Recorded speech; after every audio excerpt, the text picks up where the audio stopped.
जय श्री राम दोस्तों मैं हूं अर्पित और आप देख रहे हैं कलयुग 9.0। तो दोस्तों जैसा कि हम जानते हैं सनातन धर्म में ज्योतिष शास्त्र के अनुसार किसी भी काम को करने के लिए नियम बनाए गए हैं। दोस्तों इसी नियम के अनुसार इंसान अपनी आयु को और धन को बढ़ाता और घटाता रहता है। शास्त्रों में बताया गया है कि सही वक्त पर किया गया सही कार्य से हमेशा हमें ईश्वर की कृपा की प्राप्ति होती है और व्यक्ति धन संपदा का मालिक सदा ही बना रहता है। लेकिन कभी कभार व्यक्ति जाने या अनजाने में कोई ऐसा कार्य कर देता है, उस किए गए कार्य के प्रभाव के बारे में बाद में जानकारी होती है, जिसकी वजह से व्यक्ति को अनेकों कष्ट का सामना करना पड़ता है। तो दोस्तों हमारे सनातन धर्म में हमारे शास्त्रों में कुछ ऐसे काम बताए गए हैं जिनको भूल कर भी शाम के समय में नहीं करना चाहिए। इन बताए गए कार्यों को करने से सिर्फ धन की ही नहीं बल्कि स्वास्थ्य की भी हानि होती है। तो आइए आज इस वीडियो में यही जानेंगे कि कौन से काम शाम को हमें नहीं करने चाहिए। तो दोस्तों आज के समय में हर कोई चाहता है कि उसके परिवार में खुशहाली और धन संपदा हमेशा बनी रहे, लेकिन कई बार कड़ी मेहनत करने के बावजूद भी शुभ फल की प्राप्ति नहीं होती है, जिसकी वजह से उस व्यक्ति का जीवन दुखमय हो जाता है। दोस्तों वास्तुशास्त्र में कुछ ऐसे नियम बताए गए हैं जिनको सूर्यास्त के समय या सूर्यास्त के बाद कभी नहीं करना चाहिए।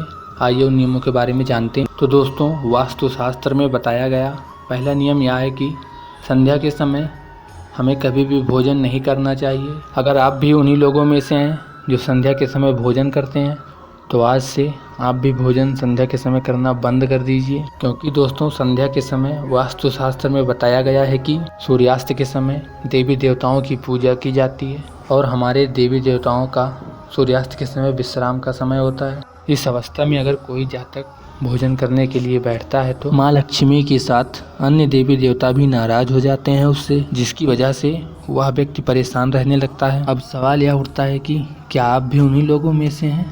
अगर हैं तो आज ही अपना विचार बदल दीजिए। तो दोस्तों वास्तुशास्त्र के अनुसार दूसरा नियम यह कहता है कि सूर्यास्त के समय या उसके बाद दही का दान नहीं करना चाहिए, क्योंकि दोस्तों दही का सीधा संबंध शुक्र ग्रह से बताया जाता है और शुक्र ग्रह धन और वैभव का प्रतीक माना जाता है। इसीलिए दोस्तों हमें सूर्यास्त के समय या सूर्यास्त के बाद दही का दान करने से बचना चाहिए। अगर दोस्तों आप गाँव से हैं तो आपने कभी कभार बुजुर्गों को आपस में बात करते हुए सुना होगा कि जब दो समय मिलते हैं उस समय किसी भी व्यक्ति को किसी भी हाल में सोना नहीं चाहिए। इस समय सोने से धन और स्वास्थ्य दोनों पर ही बुरा असर पड़ता है। आगे बताया गया है कि सूर्यास्त के समय या उसके बाद घर में कभी भी झाड़ू पोंछा ना लगाएं, क्योंकि सूर्यास्त के समय या सूर्यास्त के बाद घर में झाड़ू पोंछा लगाने से माँ लक्ष्मी जी नाराज हो जाती हैं और घर से चली जाती हैं। साथ ही में बताया गया है कि सूर्यास्त के समय या सूर्यास्त के बाद किसी भी व्यक्ति को किसी भी हाल में कभी भी कपड़ा सिलने वाली सुई का दान ना करें, क्योंकि ऐसा करने से दोस्तों घर की सकारात्मक ऊर्जा चली जाती है और घर में दरिद्रता का वास हो जाता है। क्योंकि दोस्तों सूर्यास्त के समय या सूर्यास्त के बाद सुई दान करने से घर में कलह मची रहती है, आपस में घर के सदस्यों के बीच प्रेम भाव खत्म हो जाता है। तो क्या कहीं आप भी तो उन्हीं लोगों में से नहीं है जो सूर्यास्त के समय या सूर्यास्त के बाद ऐसा काम करते हैं? क्या आपका भी जवाब हाँ ही है?